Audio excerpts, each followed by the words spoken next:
Ya. Saya lupa di tahun berapa,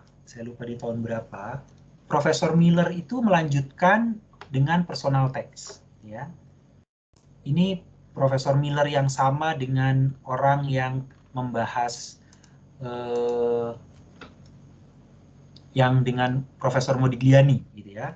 Kan Modigliani Miller gitu. Nah, setelah itu Profesor Miller, melanjutkan dengan personal tax. Itu kenapa teorinya disebut dengan Miller personal tax.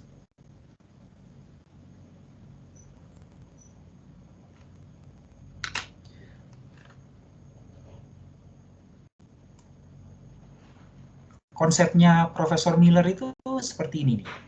Ini saya ambil ya yang di sini. Atau dari PR kalian.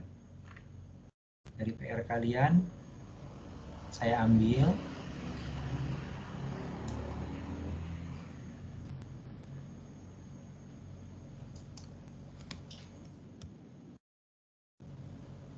Jawaban dari PR kalian.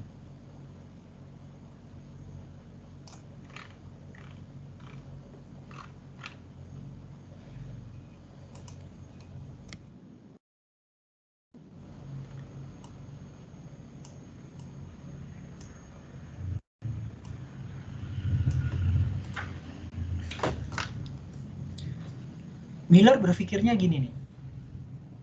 Kalau kita berbicara pajak, kita tidak berhenti hanya sampai di TC. Kita tidak berhenti sampai di sini. Kenapa?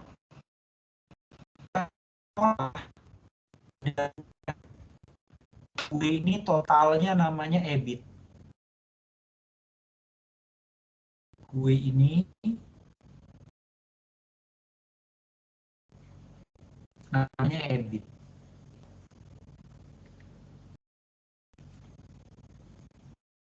Gue itu kemudian dibagi kan. Satu untuk pemerintah gitu. Nih. Jadi bagian ini untuk pemerintah dalam bentuk teks. Kemudian ada lagi bagian ini yang hitam, misalkan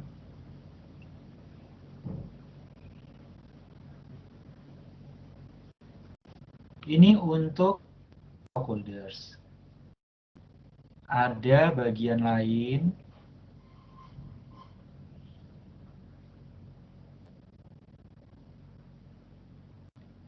yang untuk bondholders.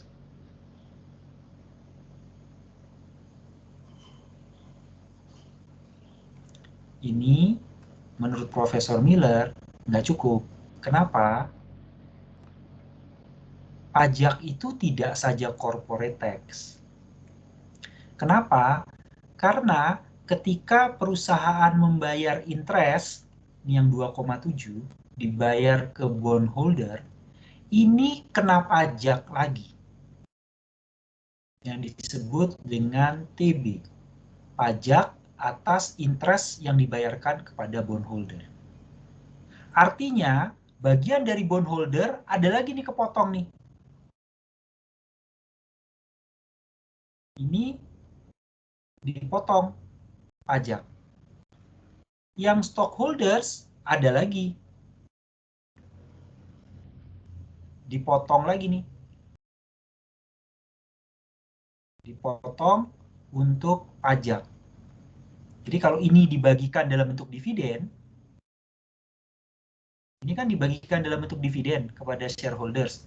Kena pajak yang namanya pajak atas dividen. Berapa besar tarif pajak atas dividen? 15%. Berapa besar pajak untuk bunga atau deposito? Sama deh, Pak. Bukannya 20%. Oh iya, iya, iya. Jadi kalau saya deposito, bunganya kena pajak 20% gitu kan ya. Tapi kalau saya terima dividen, maka kena pajak 15%. Siapa yang tidak mengerti? Artinya, pajak itu ada 3 jenis.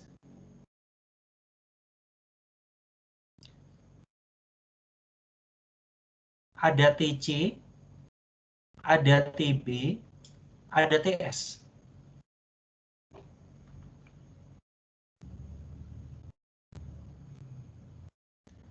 Ini TC-nya, sebentar supaya kelihatan semuanya. Ya, ini TC-nya 7350.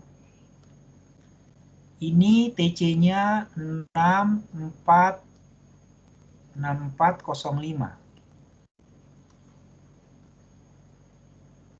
Siapa yang tidak mengerti saya mengambil angka ini dari mana?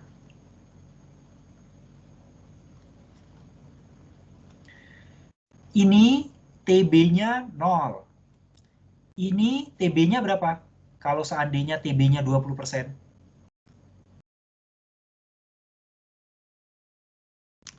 Hitung. 540.000, Pak. 540.000. Ini TS-nya berapa? Kalau berapa pajak atas dividen kalau TS-nya 15%?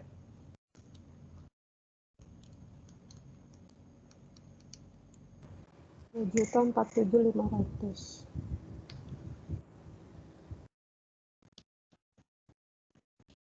650 kali 15%. Ini tambahnya berapa? 2.047.500. Benar? Ya.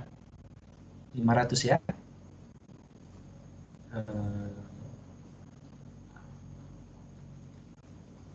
500. Yang ini?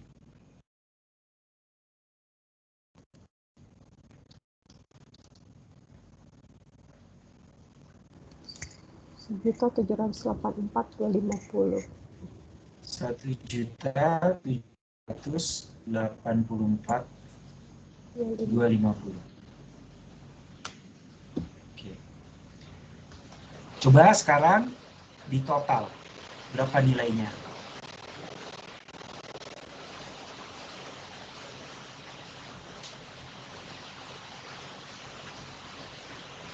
Ini 9, 3, 9, 7, 500.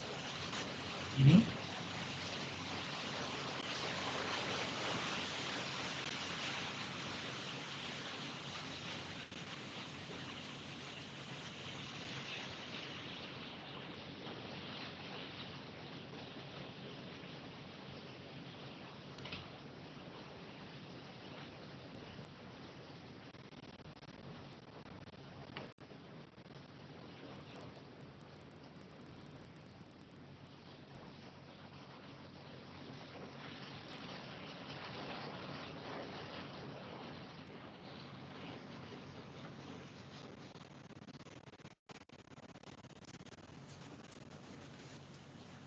ada yang udah dapat angkanya? 6945, Pak. Salah deh.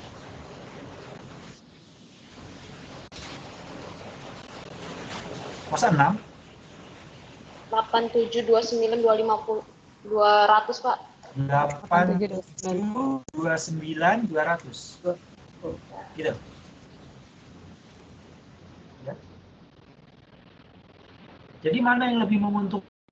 Apakah levered atau unlevered?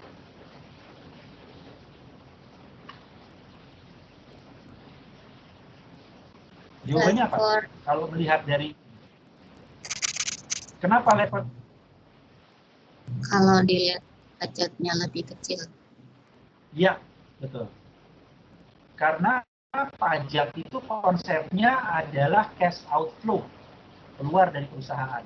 Karena itu akan dipilih pembayaran pajak yang terendah. Sama aja dengan yang TC yang tadi kan, bayar pajak kalau seandainya lebih rendah, dia akan lebih bagus, akan menekan nilai perusahaan. Nah, di sini setelah ditotal 3 unsur pajak ini, tetap saja VL akan lebih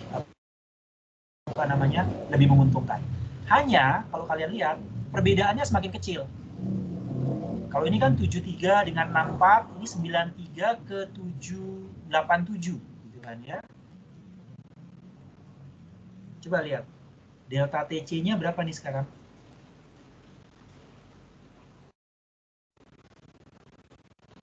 (7350) dikurangi 6405 berapa? Sama 9397500 dikurangi 8729. Lihat deltanya berapa? 945.000. Yang mana? Yang TC, Pak. Ini 945.000. Iya, Pak. Oke, kalau ini?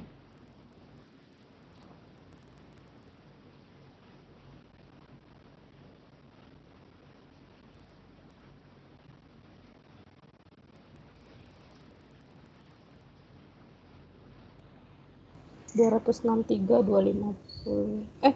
Yang bawah, Pak. Yang total. Yang total, ya.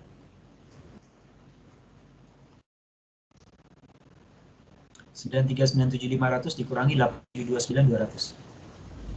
668.200.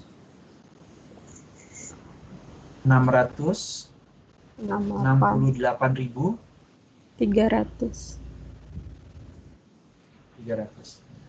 Dia semakin kecil nih selisihnya.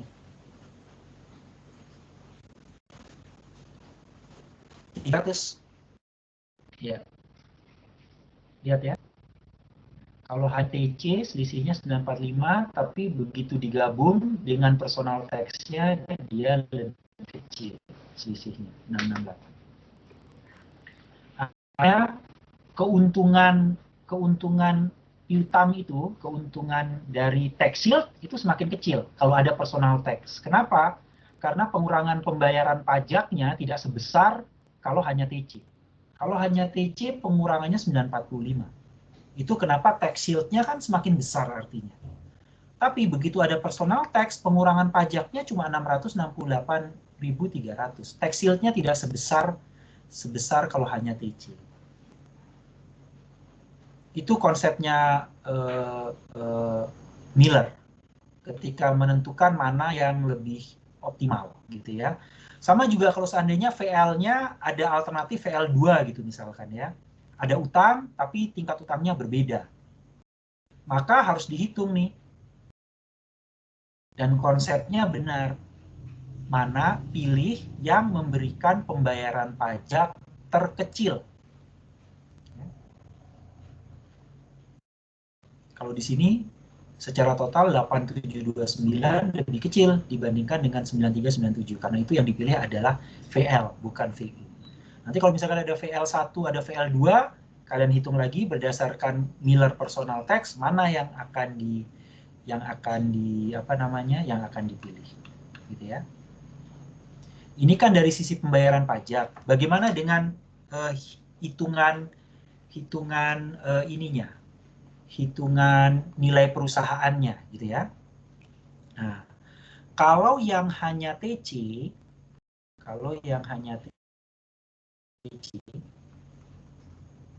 VL sama dengan VU plus TCB. Bagaimana kalau ada TC, ada TB, ada TS?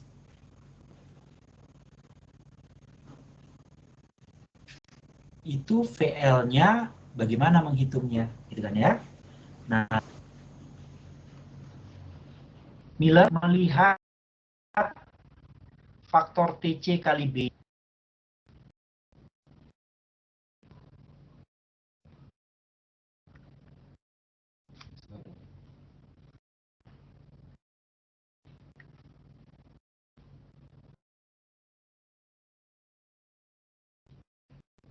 Ini ya.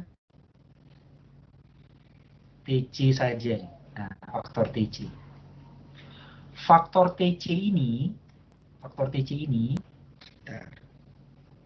adalah perbandingan antara persentase yang diterima oleh bondholder dengan persentase yang diterima oleh stockholders.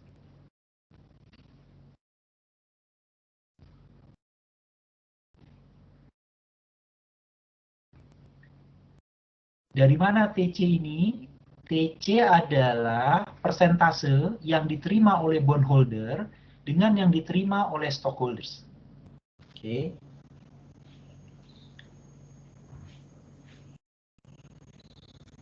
Apa maksudnya? Ketika perusahaan hanya memperhitungkan TC, tapi tidak personal tax, tidak ada TB, tidak ada TS. Jika tidak ada TB dan tidak ada TS, maka bondholder akan menerima interest revenue 100%. Stockholders akan menerima 1 minus TC dividen. Kok 1 minus TC? Kita lihat di sini. Begitu EBIT dikurangi interest, kan ada earning before tax. Earning before tax ini kan tidak bisa langsung dibagikan dalam bentuk dividen. Potong dulu pajak. Sementara holder, begitu dia terima 2,7 bisa langsung dibayarkan. Tidak ada pengenaan pajak. Stockholders sebelum dibagikan kena dulu pajak. Itu kenapa stockholders yang dia terima hanya 1 minus TC dari EBT. Sampai situ ada pertanyaan atau tidak? Itu kenapa dikenal kalau ada personal tax itu ada istilah double tax. Apa maksudnya double taxation? Kalau seandainya ada pajak atas dividen, stockholders itu kena 2 kali pajaknya. Pertama dikurangi TC, dan yang kedua dia kena pajak atas dividen. Sementara interest tidak kena pajak korporat, tidak kena pajak TC, bisa hanya kena TB. 1 kali dia kena pajak TB. Tapi kalau stockholders kenanya 2 kali, TC-nya kena, TS-nya kena. Itu istilah double taxation. Nah, kembali ke sini, 100% bondholder kalau tidak ada ini ya, kalau apa namanya, kalau tidak ada TB dan TS, maka bondholder akan terima 100%, stockholders akan terima 1 minus TC. Jadi kalau misalkan TC-nya 40%, ya terima hanya 60. Potong dulu pajak 40, 60-nya baru dibagikan dalam bentuk dividen. 100% yang diterima. Ini sama dengan 1 dikurangi 1 tambah TC per 1. 1 kurangi 1, 0, hilang. Tambah TC dibagi 1, ini sama dengan TC. Itu kenapa yang masuk ke sini sebagai pengali B adalah TC.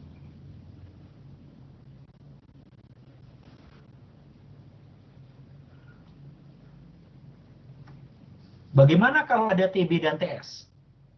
Kalau ada TB dan TS, persentase bond dikurangi persentase S per persentase yang diterima oleh bond. Pemegang obligasi akan menerima 1 TB. Jadi kalau obligasi interestnya kena 20%, maka interest yang diterima oleh pemegang bonds hanya 80%-nya. 1 kurangi 20%, hanya terima 80%. Berapa persentase yang diterima oleh pemegang saham? Dia di corporate tax dulu, katakanlah 22%. Potong lagi personal tax-nya untuk dividen.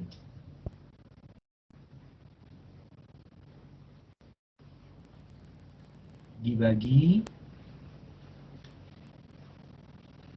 1 minus TB yang diterima oleh bondholder.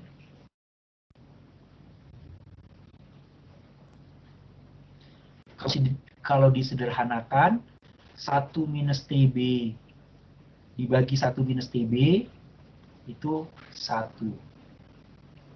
Dikurangi 1 minus TC kali 1 minus TS per 1 minus TB.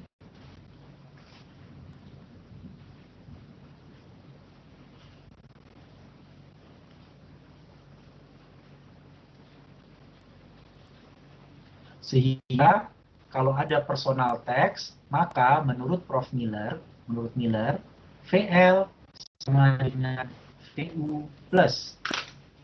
Ini semua.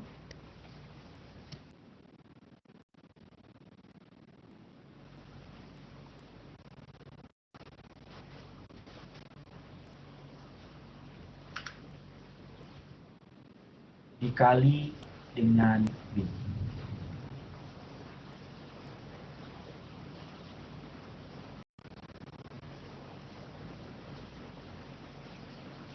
Ada pertanyaan atau tidak?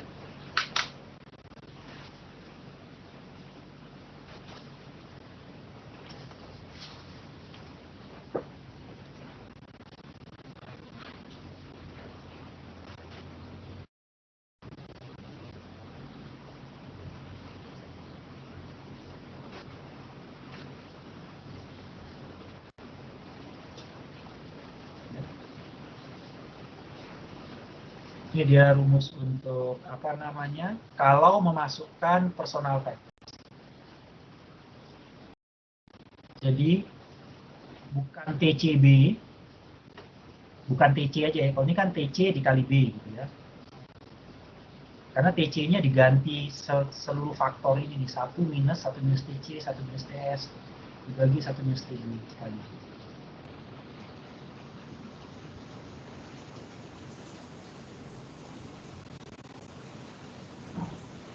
Ada pertanyaan atau tidak? Satu yang menurut saya menarik bagi saya menarik gitu ya, karena banyak sekali orang yang bilang ini sesuatu yang penting atau sesuatu yang menarik gitu kan, itu kan bagi dia, belum tentu bagi orang lain itu menarik atau ini ya, atau penting. Usul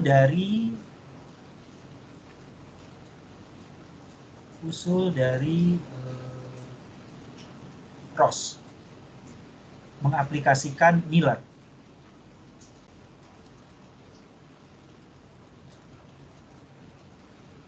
Nah ini dia. Ini ya.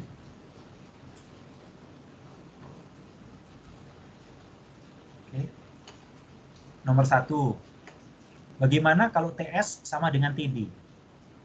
Bagaimana kalau Dirjen Pajak itu menyamakan rate pajak, tarif pajak untuk dividen dengan tarif pajak untuk bunga deposito atau bunga obligasi, gitu ya. Kita lihat efeknya di sini. Jika TS sama dengan TB,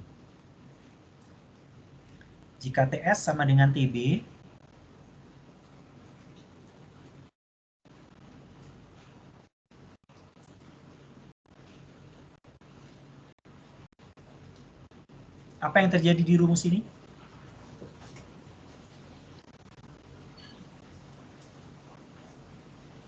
Jika TS sama dengan TB, ini bisa dicoret dong.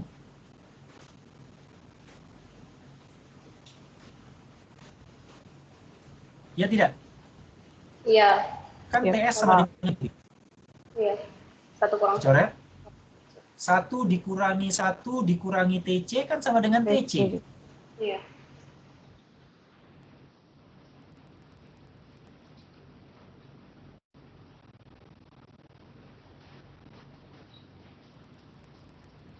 Jika TS sama dengan TB, maka tidak ada pengaruh ke nilai perusahaan pengenal tax itu. Lihat ya, kan dia kembali ke Modigliani Miller with tax, hanya corporate kan? Setuju tidak? Ya, Pak. Gitu ya. Nah, yang kedua. Ini nih yang kalau menurut saya yang tadi saya bilang menarik. Jika kebijakan Dirjen Pajak itu 1 minus TC dikali 1 minus TS sama dengan 1 minus TB.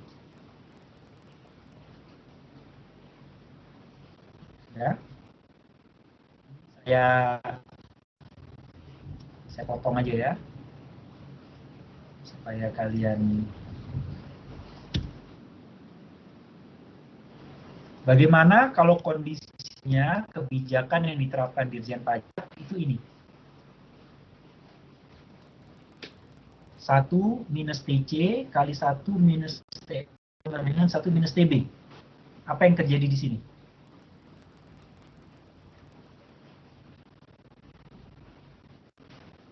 TC kali 1 minus TS sama dengan 1 minus. Ini berarti bisa dicoret. Bukan dicoret. Yang atas sama dengan yang bawah.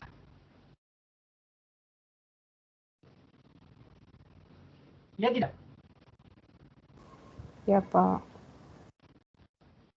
Ini jadi 1. Karena pembilang dan penyebutnya sama. Kalau pembilang dan penyebut sama, maka hasilnya 1 kan? 1 dikurangi 1, 0, dikali B, 0. Maka VL akan sama dengan VU. Ketika VL sama dengan VU, maka unsur tax shield-nya hilang.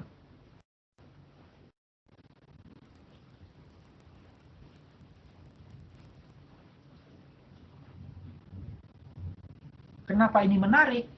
Tidak ada lagi insentif bagi perusahaan untuk meningkatkan utang guna mengurangi.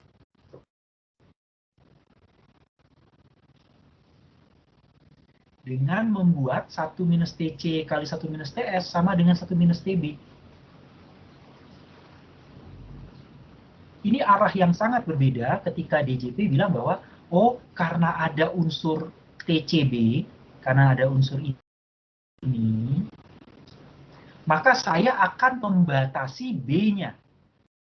Itu kan kebijakan Dirjen Pajak sekarang kan seperti itu.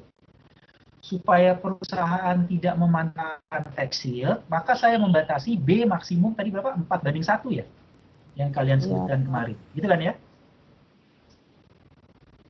Alternatifnya, buat aja seperti ini.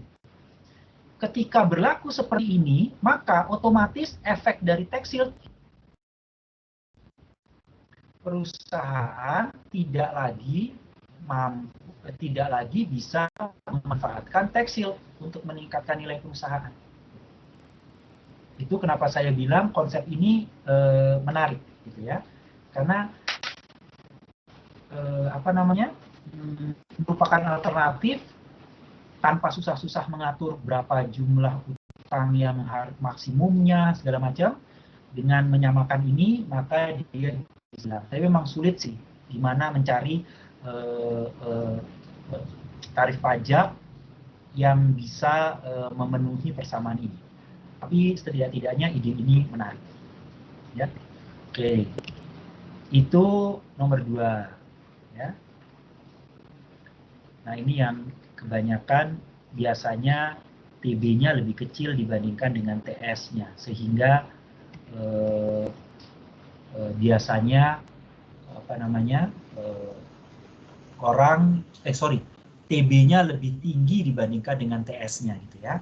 Karena biasanya kebijakan pemerintah adalah mendorong orang untuk melakukan investasi langsung di perusahaan gitu ya, sehingga pajak atas dividennya lebih kecil dibandingkan dengan pajak atas pajak atas deposito atau interest.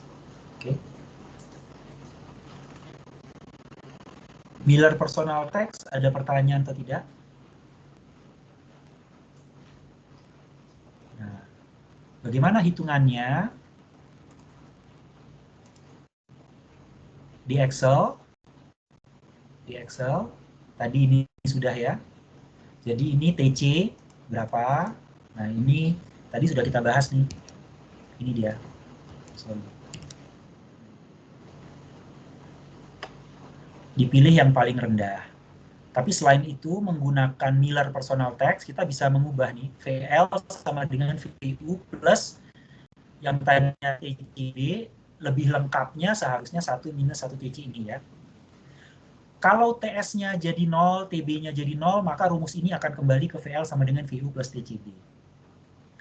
Kalau seandainya TS sama dengan TB, maka rumus ini akan kembali ke VL sama dengan VU plus TCB. Jadi ini sebenarnya rumus yang paling lengkap, paling general. Oke. Menggunakan rumus ini, VL sama dengan VU 1 minus TC-nya dimasukkan. Itu kenapa di Excel saya ada tambahan variabel nih, TS-nya berapa, TB-nya berapa. Kenapa? Karena saya menggunakan untuk dimasukkan ke dalam rumus ini untuk menghitung VL. Kalau di sini TS-nya 10, TB-nya 20, maka akan dapat VL dengan personal tax-nya, ini ya. VL dengan personal tax-nya adalah 6950. Lebih rendah dari 7,1 yang hanya 7,1 yang hanya corporate tax. Jadi dia memang turun. Logis dia turun karena kita memperhitungkan ada pembayaran pajak lanjutan gitu ya, personal tax-nya. Karena pajak yang dibayarkan lebih besar, maka dia nilai perusahaan juga akan lebih kecil. Jadi tambahkan di Excel kalian VL dengan mengasumsikan ada personal tax, TS dan TB. Oke. Sampai situ ada pertanyaan atau tidak?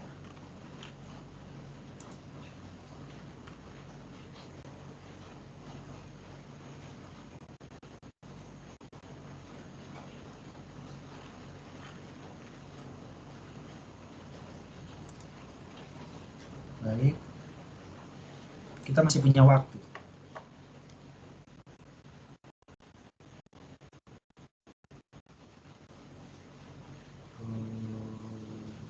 Sini, oke. Jadi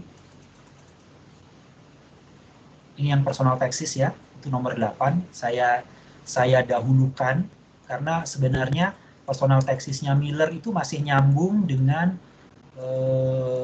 Modigliani Miller yang dengan pajak. Ya. Oke. Signaling sekarang. Mengingatkan kembali. Nih.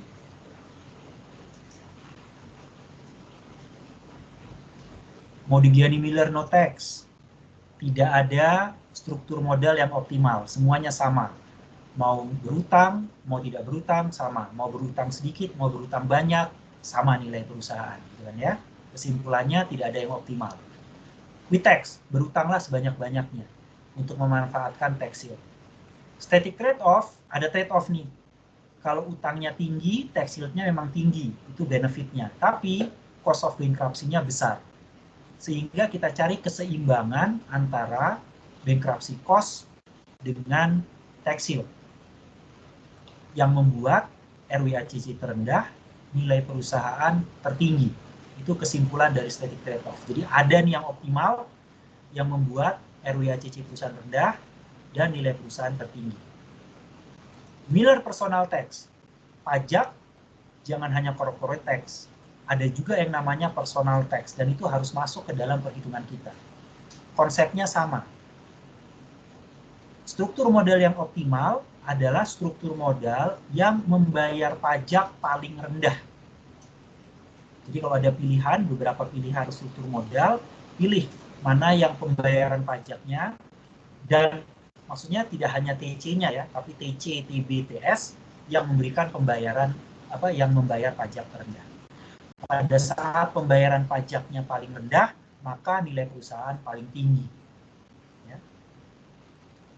Itu sebenarnya lanjutan dari konsep Modigliani-Miller-Wittex ya, yang nomor 2.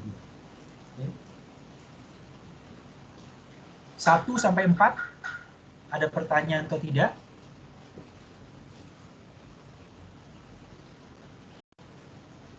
Kita akan bahas nomor 5 sampai dengan nomor 9. Ini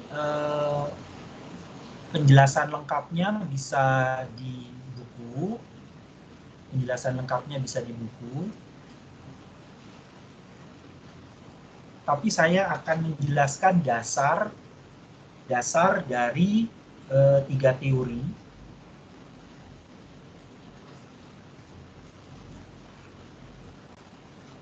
Signaling, agency theory, sama packing order. 567 ini dasarnya sama. Dasarnya yang disebut dengan teori asymmetric information.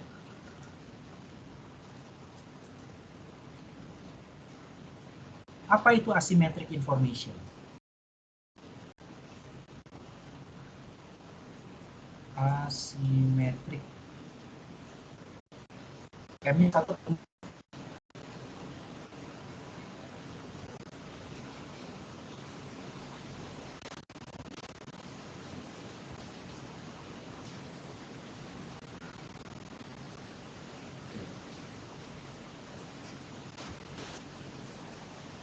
Teori asymmetric information itu mulai berlaku ketika ada lebih dari satu pihak yang berinteraksi. Jadi begitu ada 2 atau 3 pihak yang berinteraksi, maka muncullah masalah yang namanya asymmetric information. Informasi yang diperoleh atau yang dimiliki oleh satu pihak itu belum tentu sama dengan informasi yang dimiliki oleh pihak lain. Dan ketidaksamaan informasi ini menyebabkan keputusan yang diambil itu bisa berbeda dengan yang diprediksi oleh teori, gitu ya. Selama ini keputusan itu selalu mengasumsikan informasi itu simetris. Jadi apa yang saya ketahui diketahui juga oleh yang lain, dan perfect.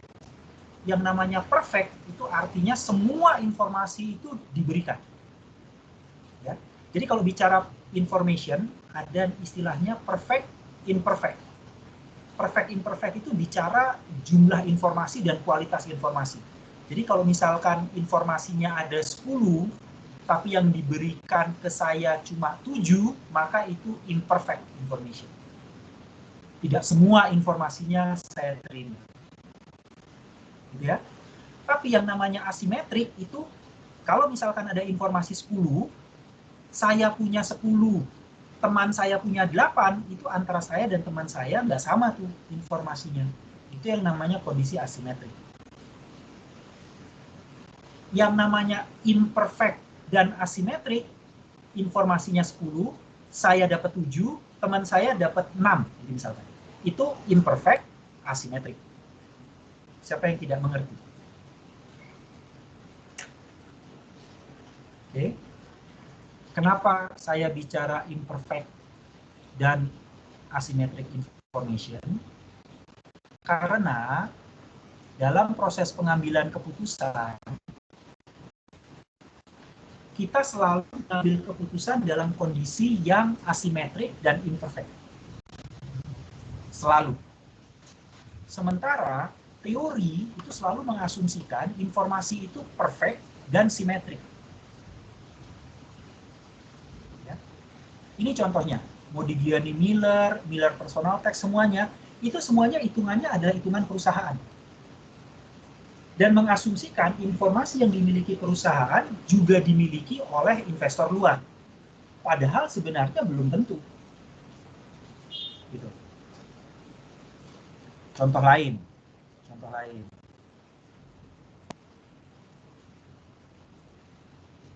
Ketika saya mengambil keputusan untuk membeli mobil, maka tidak semua informasi tentang mobil itu saya ketahui.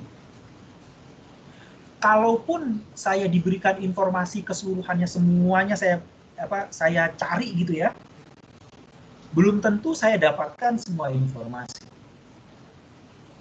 Dan apa yang saya ketahui belum tentu sama dengan yang penjual ketahui informasinya.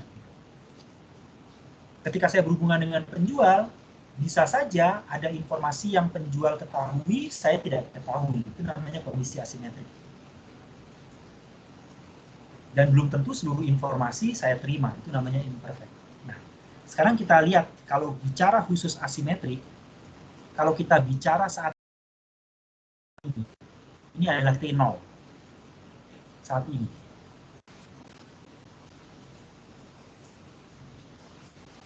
Kondisi asymmetric information, informasi yang berbeda, itu bisa terjadi masa yang akan datang, bisa terjadi juga informasi di masa lalu. Ketidakpastian atau ya ketidaktahuan informasi di masa yang akan datang itu dikenal dengan istilah moral hazard. Lihat ya, bagaimana orang sering menggunakan istilah yang salah.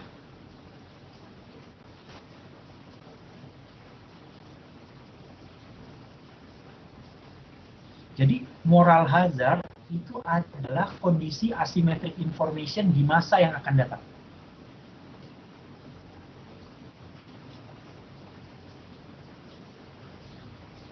Istilah ini juga dipakai sebagai dasar untuk menjelaskan tentang agency teori.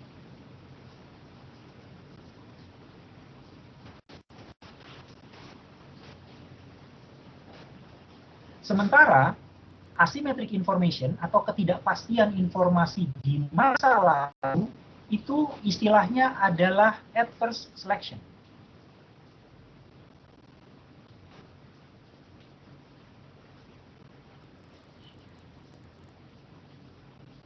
Ini menjadi dasar dari yang namanya signaling theory.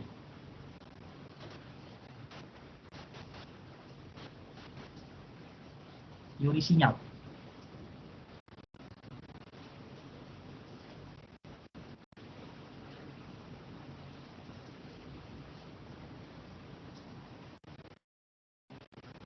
Contoh moral hazard. Perusahaan meng-hire karyawan baru.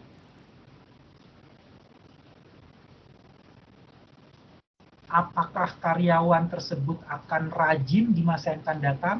Apakah karyawan tersebut akan melakukan fraud di masa yang akan datang? Apakah karyawan tersebut akan berprestasi di masa yang akan datang? Itu adalah ketidakpastian informasi di masa yang akan datang. Itu namanya moral hazard.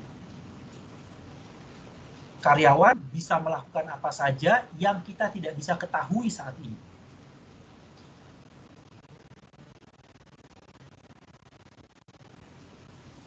Ketika SDM meng-hire karyawan tersebut, mereka mengambil keputusan meng-hire atau tidak meng-hire berdasarkan informasi di masa yang lalu.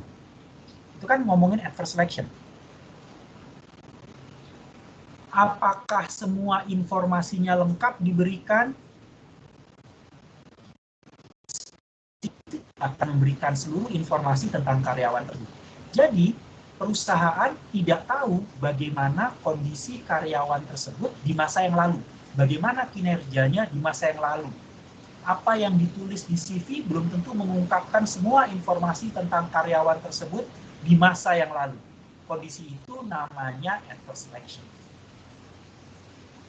Istilah yang digunakan ya. Asymmetric information di masa lalu namanya adverse selection. Itu baru bicara satu hal dengan yang lain ya, yang masa lalu dan masa sekarang, yang masa akan datang. Belum tentu masa yang lalu berhubungan dengan masa yang akan datang. Tidak ada jaminan yang dulunya karyawan itu rajin, di masa yang akan datang rajin. Tidak ada jaminan juga karyawan yang dulunya malas, masa yang akan datang juga malas. Karena kondisinya kan berubah terus.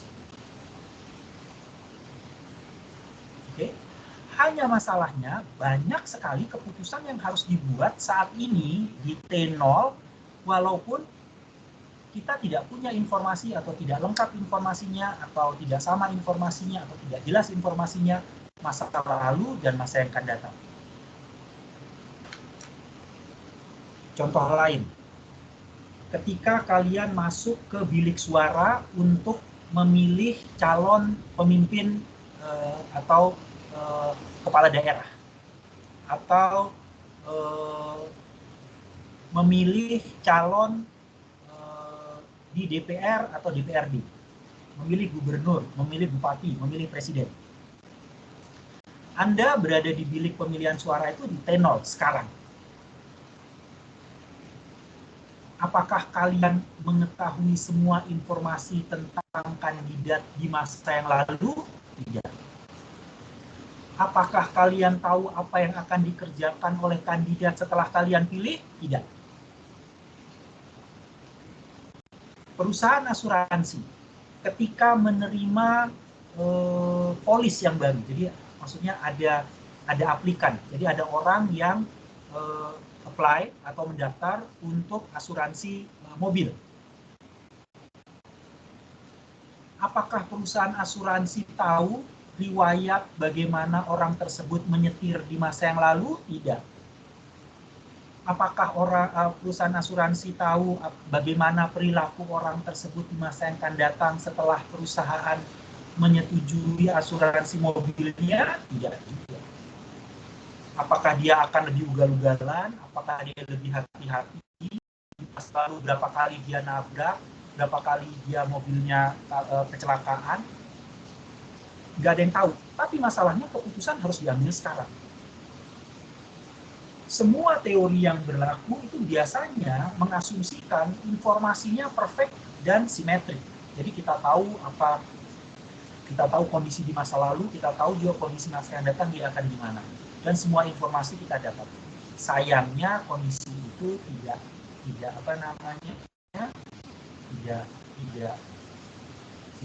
bisa terjadi atau tidak bisa kita dapatkan. Hanya keputusan harus diambil sekarang. Ya. Agency teori itu kan bilang bahwa manajer itu punya kepentingan yang berbeda dengan perusahaan. Jadi bisa saja dia punya kepentingan untuk memaksimumkan kepentingan pribadi yang berbeda dengan tujuan perusahaan yang memaksimumkan nilai perusahaan. Tapi itu bicara tindakan apa yang akan diambil oleh manajemen di masa yang akan datang, manajer atau karyawan di masa yang akan datang yang bisa merugikan perusahaan. Karena kita bicara ketidakpastian di masa yang akan datang, maka agency teori itu masuk ke dalam asymmetric information di masa yang akan datang itu kondisinya moral hazard. Ini ada yang namanya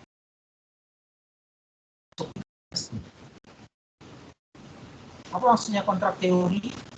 Untuk mengatur supaya seseorang itu perilaku di masa yang akan datang bisa dikontrol atau bisa dikendalikan, kita menggunakan kontrak. Jadi tanda tangan kontrak ini yang dipercaya oleh banyak orang, terus tanda tangan.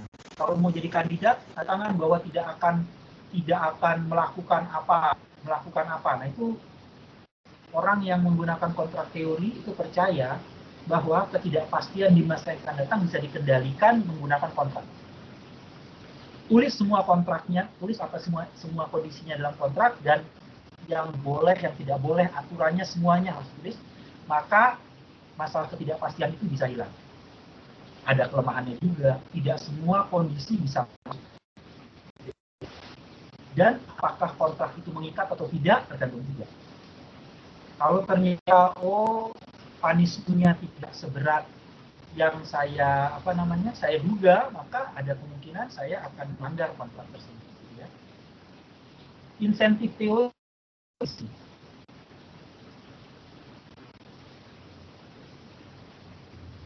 Yang namanya insentif teori artinya kita mengendalikan perilaku seseorang dengan menggunakan insentif.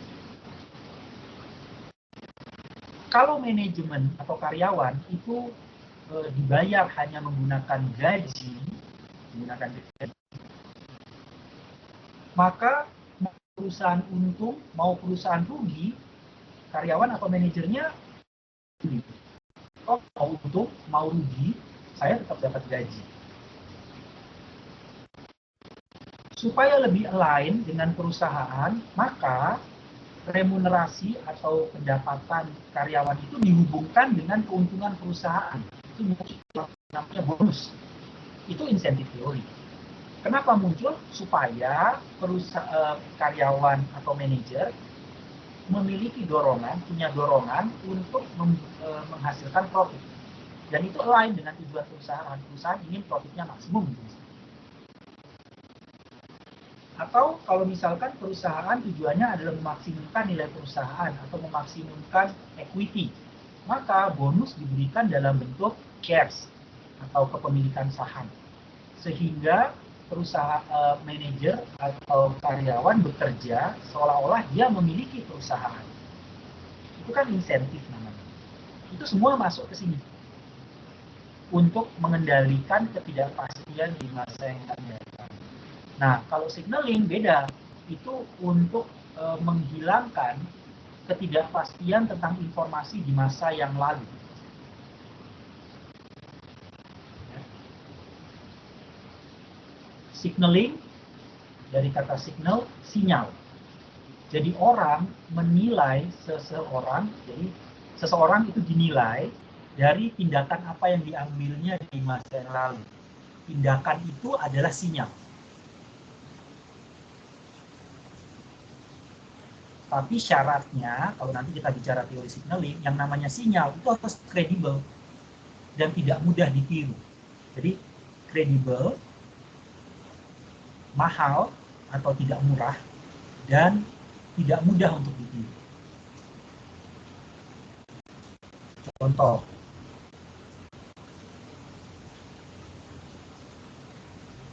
seseorang mempertimbangkan temannya untuk jadi pacar atau menikah. Ketika memutuskan ya saya mau jadi, ya kita pacaran atau ya kita menikah, itu di T0. Ya. Itu kita tidak tahu tuh masa lalu cowok atau cewek itu seperti apa, dan masa yang akan datang dia akan bertindak seperti apa, kita nggak tahu. Menggunakan teori signaling, kita hanya bisa mengamati apa yang selama ini dikerjakan oleh cowok itu atau apa yang dikerjakan oleh cewek itu. Itu signaling teori. Nah, masalahnya tindakan itu bisa macam-macam. Dia disebut sinyal yang kredibel kalau tadi tidak mudah untuk ditiru,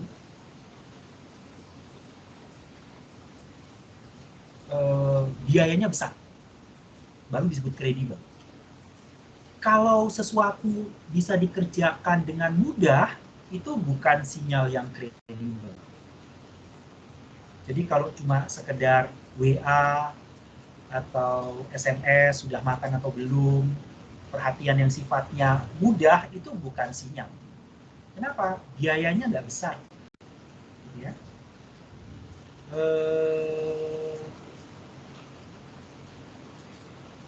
Itu contoh bagaimana sinyal itu menunjukkan karakter seseorang saat ini dari pengalaman masa lalu. Nah, ini digunakan ketika teori asymmetric information ini digunakan ketika kita menganalisis transaksi yang melibatkan lebih dari satu pihak. Jadi dari tadi yang saya bicara, signaling teori, agency teori, kontrak teori, insentif, adverse selection, moral hazard, selalu kita bicara ada dua pihak atau lebih, gitu ya. Sementara teori-teori sebelumnya, Modigliani Miller tanpa pajak, Modigliani Miller dengan pajak, personal tax, itu hanya satu pihak. perusahaan yang itu perusahaan yang menentukan, termasuk static trade-off. Nggak ada interaksi dengan pihak luar. Nah, kalau kita belajar signaling agency theory yang di capital structure, kita harus berpikir bahwa keputusan yang dibuat oleh perusahaan tidak hanya melibatkan perusahaan, tapi juga akan ditangkap oleh pihak luar, yaitu investor. Sampai situ ada pertanyaan atau tidak?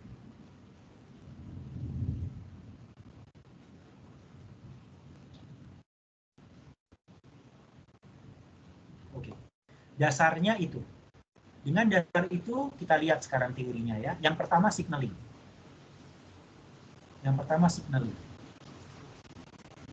Jadi membahas teori signaling, agency theory, dan pecking order, kita harus melihat dua sisi. Dari sisi perusahaan dan dari sisi investor. Ya. Oke.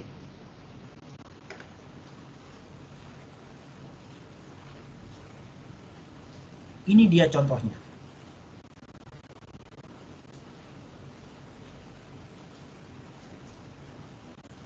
Ini kita bicara stock return. Stock return itu bisa diinterpretasikan nilai saham. Dia negatif, nilai sahamnya turun, positif, nilai sahamnya naik. Nilai saham berhubungan dengan nilai equity, S. Nilai equity berhubungan dengan nilai perusahaan, VL. Gitu ya. Sehingga gambar ini bisa diinterpretasikan kalau seandainya return-nya turun, nilai sahamnya turun, S-nya turun, nilai perusahaan VL-nya turun. Oke. Sementara kalau return sahamnya positif, naik, maka harga sahamnya positif, S-nya naik, nilai perusahaannya naik, gitu ya.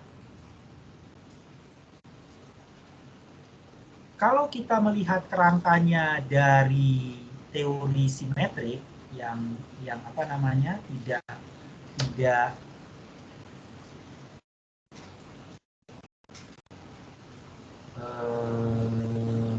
memperhitungkan faktor luar, katakan tingkat leverage yang optimal adalah 40%. Oke. Ada perusahaan yang sekarang utangnya 30%. Dia ingin menaikkan utangnya menjadi 40%. Sebaliknya, kasus yang kedua, ada perusahaan yang levelnya sekarang 50%. Dia ingin tingkat optimalnya 40%, maka dia akan menurunkan tingkat utangnya menjadi 40%. Ini kasus yang kedua.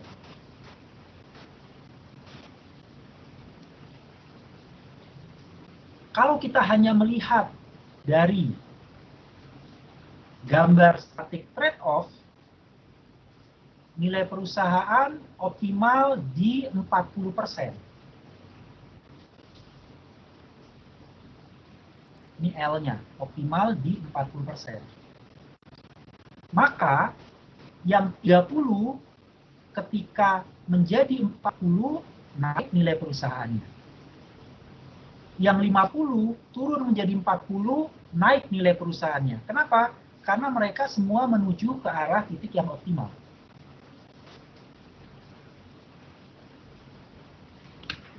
Ini kalau informasinya simetrik antara perusahaan dengan investor luar. Kalau tidak simetrik, yang terjadi itu ini.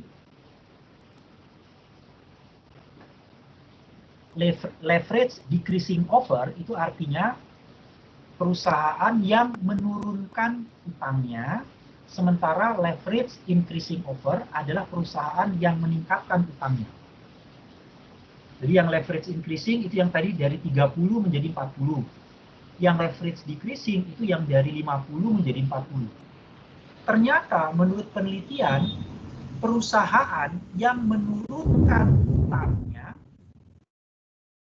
ya, nilai perusahaannya bukan naik, tapi malah turun. Sementara perusahaan yang meningkatkan utangnya itu naik justru.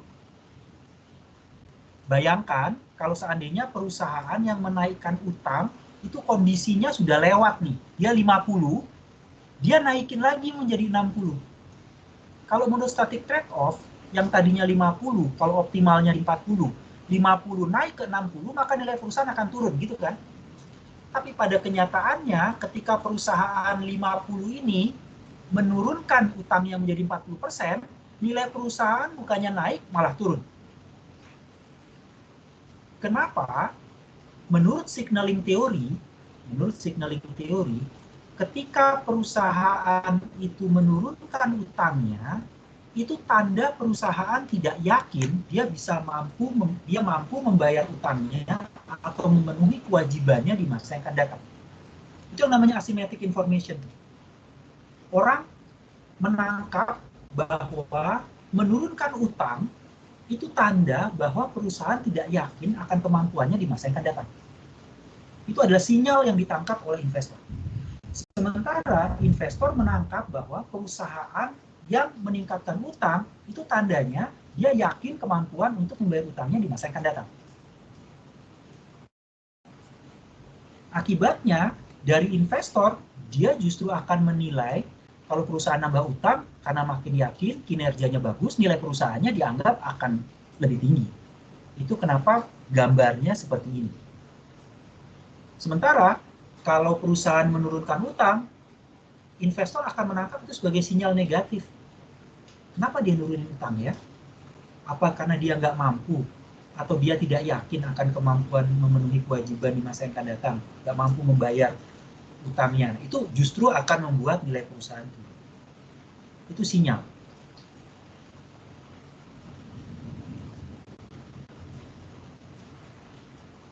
Berbeda kan ya? Kalau tadi kita murni melihat bahwa optimalnya berapa. Dari sana kita bisa mengambil keputusan turunkan atau naikkan.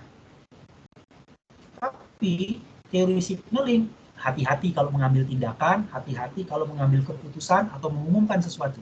Karena informasi yang disampaikan itu belum tentu diterimanya sama. Nah, berdasarkan teori signaling,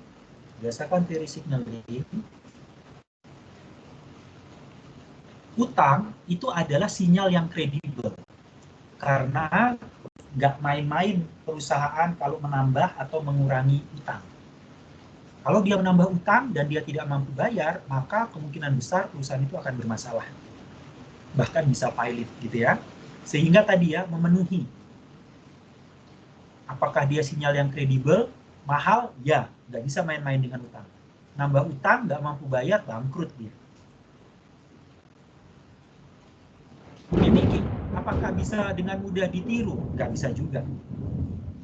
Karena perusahaan kalau dia jelek kualitasnya, kemudian dia berusaha mengikuti pola utang perusahaan yang bagus, nggak akan sama. Kalau perusahaan bagus, utangnya 40% dia bisa survive, tapi perusahaan yang buruk, jelek, 40% belum tentu dia bisa survive. Gitu ya. Itu kenapa tidak mudah untuk meniru, dan utang itu bisa menjadi sinyal yang kredibel sebenarnya bagi investor. Itu kenapa investor selalu memperhatikan tingkat utang perusahaan berapa.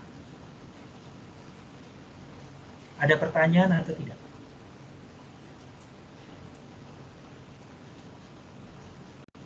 Kesimpulannya jadi bagaimana menggunakan teori signaling untuk menentukan struktur modal yang optimal?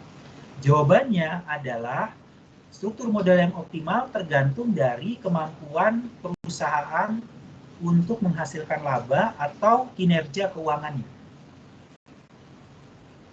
Jika perusahaan yakin dengan kinerja keuangannya, maka seharusnya utang itu bisa ditambah.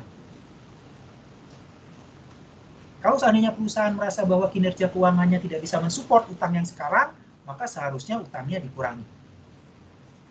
Jadi, signaling itu menghubungkan antara jumlah utang atau proporsi utang dengan kinerja keuangan perusahaan, kemampuan perusahaan untuk memenuhi kewajibannya. Tapi akibatnya itu penambahan atau pengurangan utang itu akan ditangkap sebagai sinyal oleh investor. Penambahan utang dianggap sebagai sinyal positif, pengurangan utang dianggap sebagai sinyal negatif. Sampai situ ada pertanyaan atau tidak?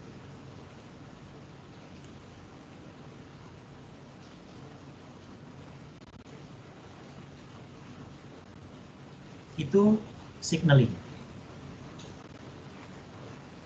Berikutnya, agency theory.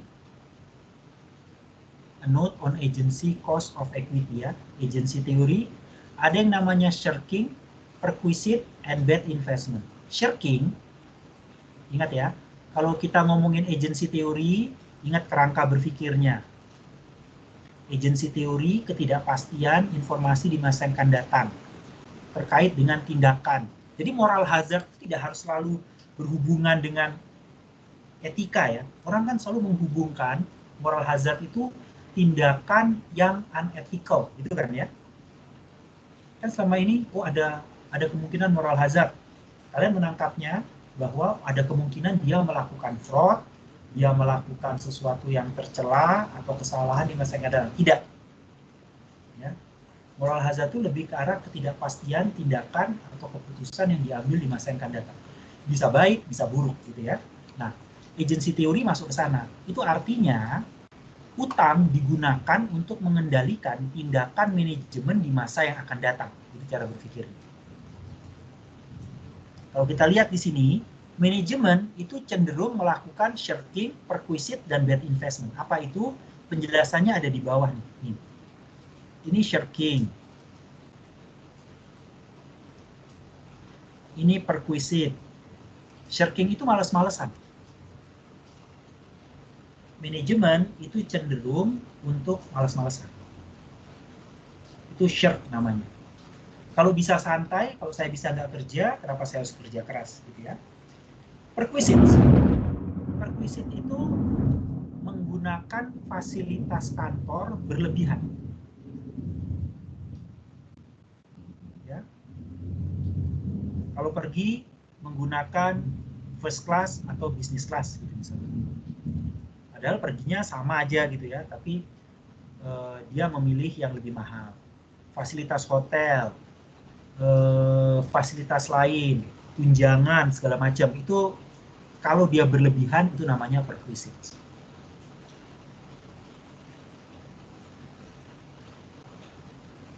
Bad investment itu keputusan investasi yang tidak memperhatikan aturan yang sudah kita pelajari.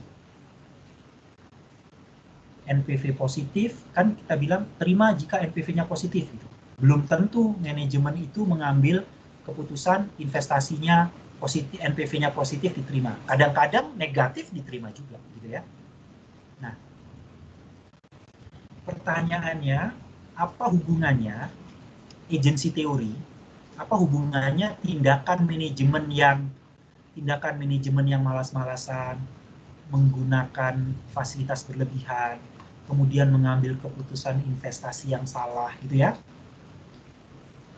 dengan tingkat utang?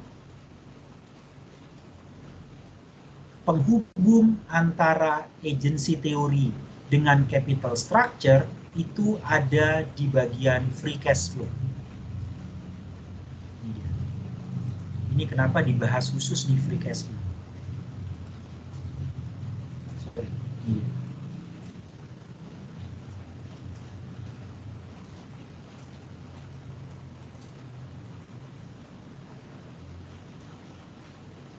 Manajemen cenderung malas-malasan, cenderung menggunakan fasilitas berlebihan, dan cenderung tidak berpikir baik tentang investasi yang dilakukan, itu jika free cash flow-nya besar. Jika perusahaan free cash flow-nya banyak, manajemen cenderung Ngapain mesti bekerja keras? Toh kita punya cash flow yang banyak. Saya bisa malas-malesan. Perusahaan punya uang banyak ini, saya bisa pakai first class, saya bisa pakai saya bisa tinggal di hotel yang saya mau, saya bisa memilih mobil yang paling mahal untuk mobil kantor saya, gitu kan? Itu tergantung free cash flow. Apa hubungannya dengan capital structure? Utang digunakan untuk mengatur free cash flow. Kenapa? Karena pembayaran bunga dari utang itu mengurangi free cash flow. Semakin tinggi utangnya, semakin banyak kewajiban yang harus dibayarkan untuk membayar bunga atau cicilan pokok, maka free cash flow-nya akan semakin kecil. Itu akan memberi batasan kepada manajemen untuk menggunakan free cash flow untuk tujuan yang nggak benar. Jadi, kalau menurut agency teori, berapa tingkat utang yang optimal itu tergantung dari berapa free cash flow-nya. Kalau free cash flow-nya masih banyak, seharusnya utang yang sekarang tambah. Untuk mencegah manajemen menggunakan cash flow untuk tujuan yang tadi, yang aneh-aneh.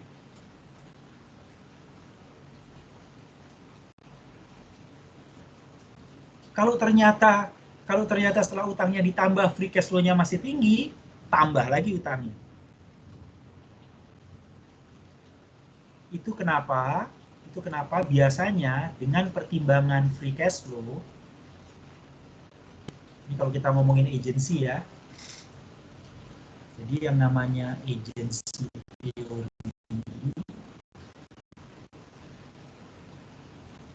dihubungkan dengan capital structure itu pada yang namanya free cash flow.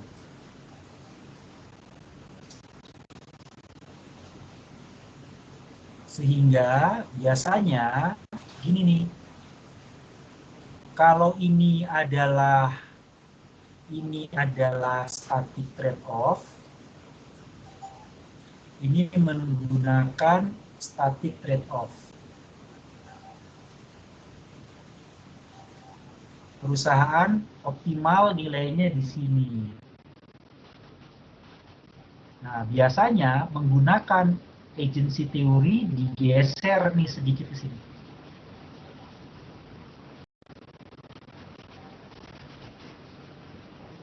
Jadi ini adalah tambahan utangnya nih. Kenapa harus tambahan utang? Karena biasanya kalau nilai perusahaan optimal, free cash flow, kondisi keuangan perusahaan bagus, perusahaan cenderung akan, manajemennya cenderung akan malas-malasan. Untuk mengurangi itu, dia geser, dia tambah utangnya. Supaya free cash flow-nya bisa turun, manajemen tidak terlalu santai.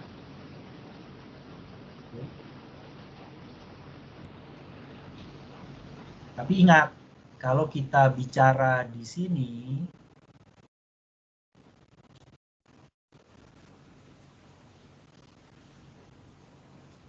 ya,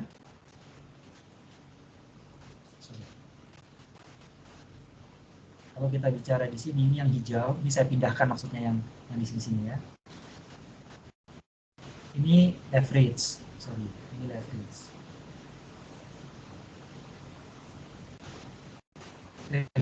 Ini L, ini yang optimal ya. Nah, harus diingat nih, kalau utang rendah, maka akan terjadi shirking, perquisites, dan bad investment. Itu tandanya utangnya terlalu rendah tuh. Masih bisa santai-santai, masih banyak menghabiskan uang kantor untuk pribadi yang berlebihan, investasinya masih ngawur, terserah mau NPV-nya negatif segala macam, perusahaan banyak uang gitu ya. Itu kondisinya di sini. Tapi jangan lupa, pada kondisi tertentu utang itu berlebihan, sehingga kondisinya ada di sini nih. Itu dijelaskan di buku, kalau kalian lihat, di bagian sebelumnya.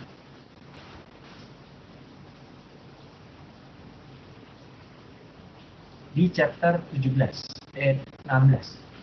Ini juga agency. Sebentar ya.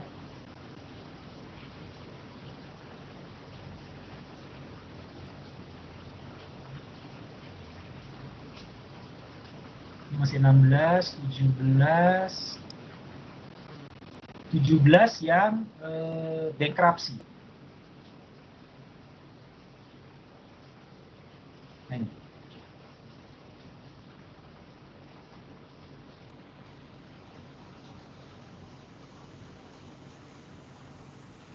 Nih, kan ada agency cost di sini. Agency cost di sini berbeda dengan agency cost yang tadi. Kalau agency cost ini itu terjadi pada saat utang berlebihan. Incentive to take large risk. Jadi saya tulis dulu ya supaya kalian melihat rangkumannya ya.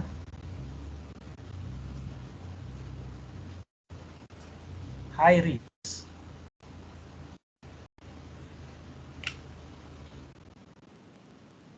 Dan yang kedua, under investment.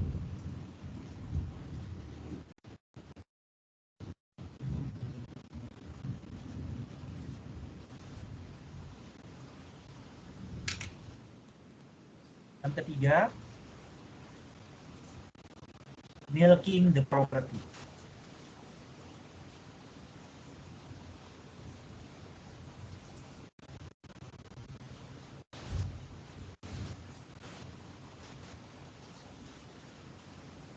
Kalau utang berlebihan sehingga perusahaan itu mendekati bangkrut, maka manajemen itu berada pada tekanan yang tinggi. Sehingga masalah yang lain akan muncul.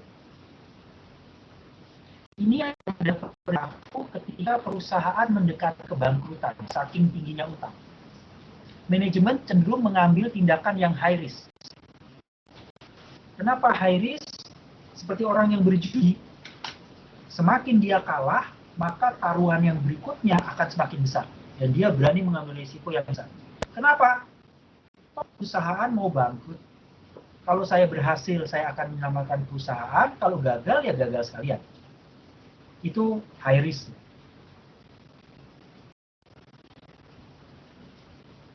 Under investment. Kalau perusahaan saking tingginya utang dan mendekati bangkrut, manajemennya malah justru malas, nggak mau ngapa-ngapain. Oh, perusahaan mau bangkrut, ngapain saya mesti bekerja? Paling 1-2 tahun lagi tutup perusahaan ini, maka mendingan nggak usah ngapa-ngapain. Itu under investment. Yang terakhir, yang parah, milking the property. Itu justru aset perusahaannya diambilin tuh. Oh, perusahaan mau bangkrut, gua ambil printernya, bagi bonus justru supaya supaya kas perusahaan bisa dipakai, dimanfaatkan oleh manajemen, tidak dipakai untuk membayar utang, gitu ya. Nah, keseimbangan ini yang perlu dicari. Ini dua-duanya adalah masalah agency. Utang yang terlalu rendah atau free cash flow ya, free cash flow yang terlalu tinggi, manajemennya akan malas-malesan, cenderung akan memanfaatkan fasilitas yang berlebihan, cenderung akan investasi yang ngawur, tanpa pertimbangan yang matang. Tapi, kalau utangnya terlalu tinggi, free cash flow-nya terlalu rendah, sampai perusahaan mendekati bangkrut, malah justru bermasalah lagi. Itu yang membuat nilai perusahaan turun. Sehingga perlu dicari keseimbangan mana yang free cash flow yang kira-kira membuat manajemen itu bekerja secara optimal. Itu adalah penjelasan bagaimana memilih capital structure menurut agency Taylor.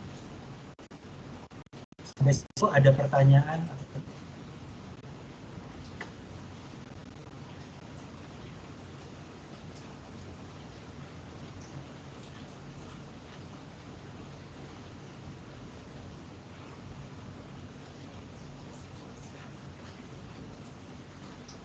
Ada pertanyaan?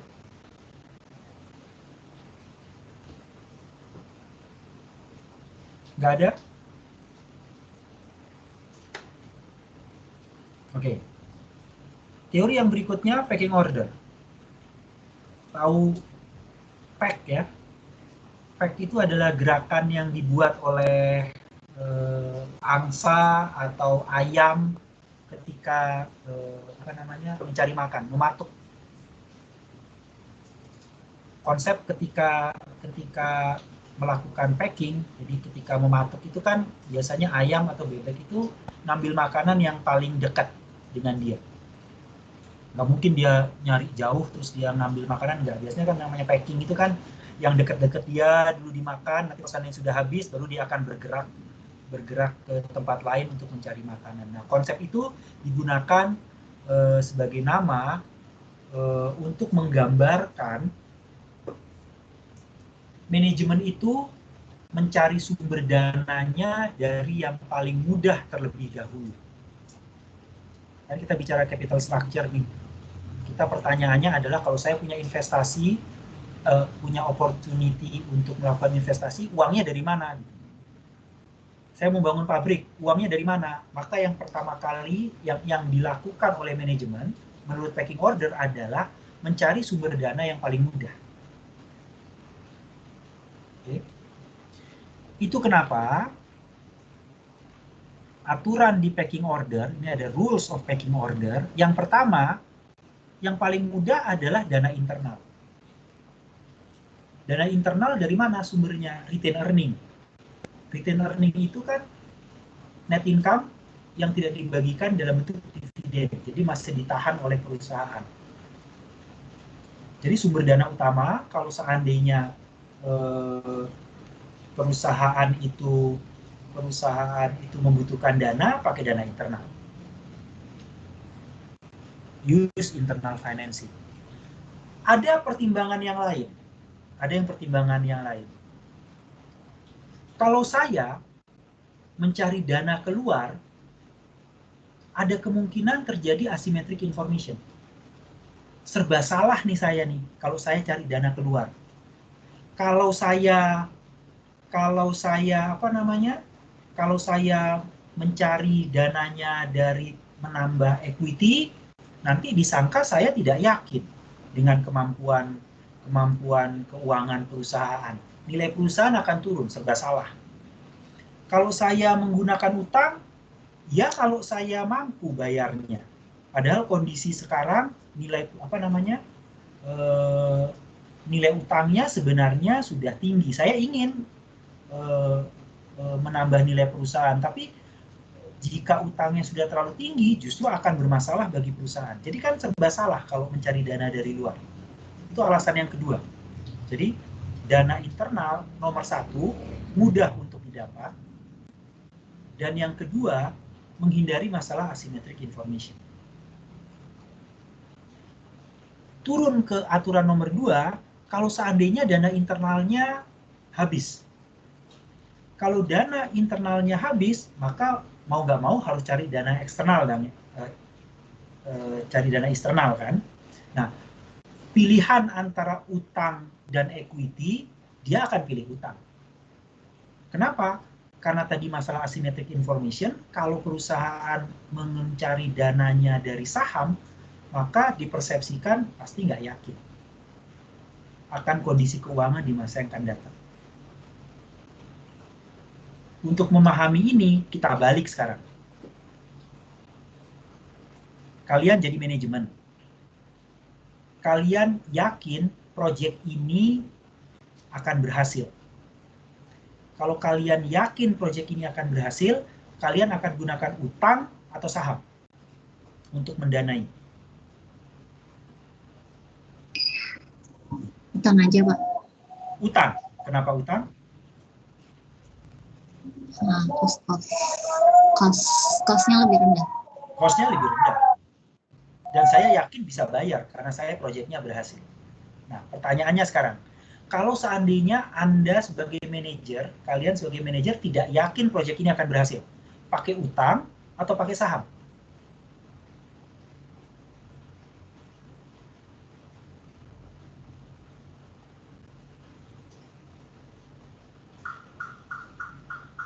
Apa yang akan kalian lakukan kalau kalian tidak yakin proyek ini akan berhasil? Mendanai dari utang atau mendanai dari saham?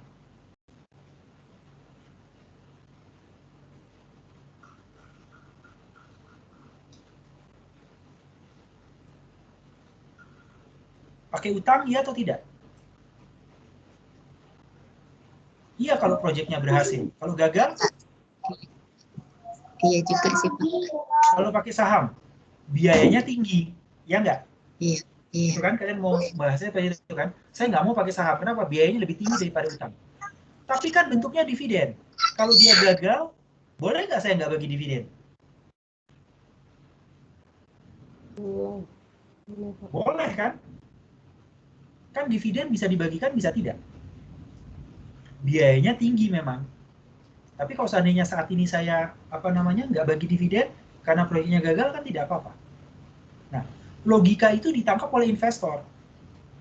Jadi kalau kalian berpikirnya bahwa kalau proyek kalian yakin dengan proyeknya berhasil mengeluarkan utang, kalau ragu-ragu mengeluarkan saham, itu juga yang ditangkap oleh investor.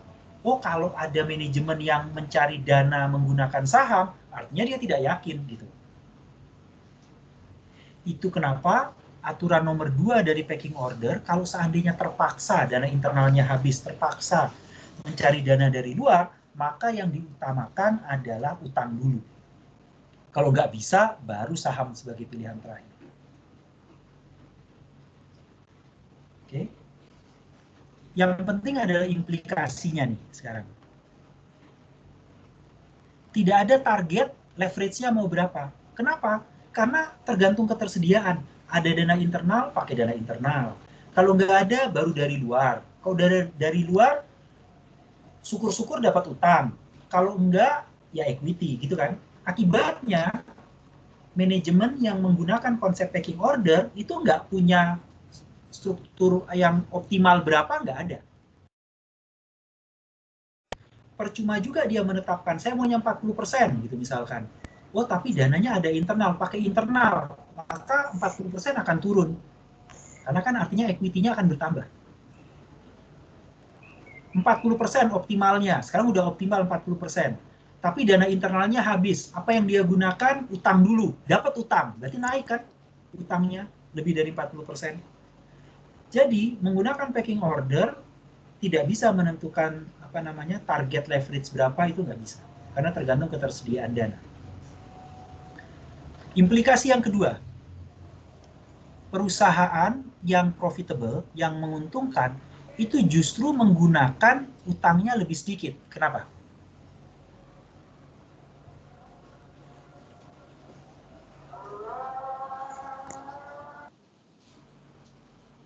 Ada yang bisa jawab? Kenapa perusahaan yang menguntungkan, kalau menurut packing order, itu justru menggunakan utangnya lebih sedikit? Ingat aturan pertamanya apa? Use internal financing. Apa hubungannya dengan ini? Profitable firms use less debt. Pakai profitnya dulu dipakai. Jadi dia menggunakan retain earning yang berasal dari profit dulu. Jadi dia nggak berutang. Ini profitable firms use less debt justru bertentangan dengan yang tadi signaling. Masih ingat nggak teori signaling? Teori signaling itu kan bilang justru perusahaan itu memberikan sinyal bahwa saya menguntungkan dengan menambah utang, gitu kan? Jadi perusahaan yang profitable justru utangnya akan tinggi. Itu karena merupakan sinyal kekuatan atau kinerja keuangannya bagus. Tapi kalau pakai packing order, enggak. Kebalik justru. Perusahaan yang menguntungkan justru enggak tinggi utangnya. Karena dia akan pakai dana internal untuk mendanai investasi. Yang nomor 3, perusahaan lebih suka ada financial slack atau cash flow-nya besar. Kenapa?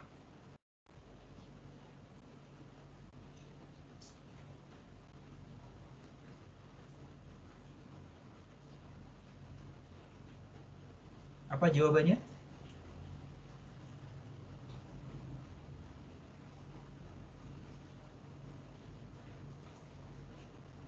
masih berhubungan dengan ini, masih berhubungan dengan use internal financing. Apa hubungannya internal financing dengan financial slack atau cash flow yang banyak? Kenapa perusahaan yang menganut packing order, menggunakan packing order untuk menentukan capital structure, itu suka kalau cash flow-nya banyak?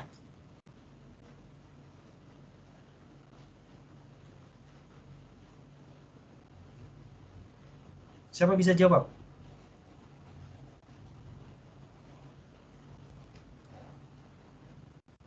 Untuk Nggak ada yang bisa mendanai jawab. untuk mendanai proyek selanjutnya ya, Pak. Ya, jadi dia punya keleluasaan untuk menggunakan financial slack itu atau kelebihan dana itu untuk mendanai proyeknya. Ini bertentangan dengan agency teori. Kenapa?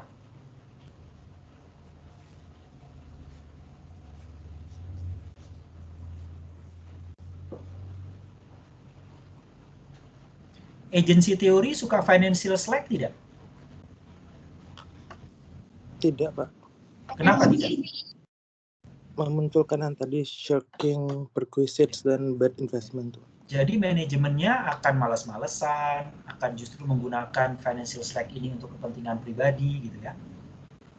Tapi untuk packing order malah dia maunya besar free cash flow-nya gitu. Jadi kalian bisa melihat pro kontra dari suatu pendapat terhadap tingkat utang. Personal tax ya contohnya. Jadi banyak faktor, tidak sekedar tax shield, tidak sekedar bankruptcy cost, tidak sekedar personal tax, ada faktor asymmetric information, bagaimana perilaku manajemen, bagaimana kemudahan manajemen untuk mengakses dana, bagaimana tanggapan dari investor terhadap keputusannya, persepsinya bisa salah atau tidak. Nah, hal-hal seperti itu yang disampaikan di 3 teori ini. Bahwa ketika mengambil keputusan, belum tentu keputusan itu dianggap optimal oleh investor atau pihak luar dan dianggap optimal oleh manajemen juga gitu. Jadi pertimbangannya banyak. Sampai situ ada pertanyaan atau tidak? Jadi ini menambah faktor, menambah list faktor-faktor apa saja yang harus dipertimbangkan atau diperhatikan ketika mengambil keputusan tingkat utangnya berapa ya. Mau nambah atau mau dikurangi ya. Gitu. Ini tadi, signaling, melihat dari profitabilitas. Agency, dilihat dari perilaku manajemen. Packing order, kemudahan untuk mengakses dananya. Oke.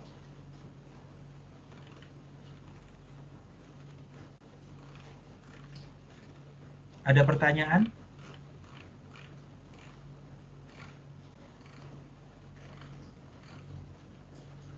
Oke. Kalau tidak ada, masih ada 2 teori lagi sebenarnya, growth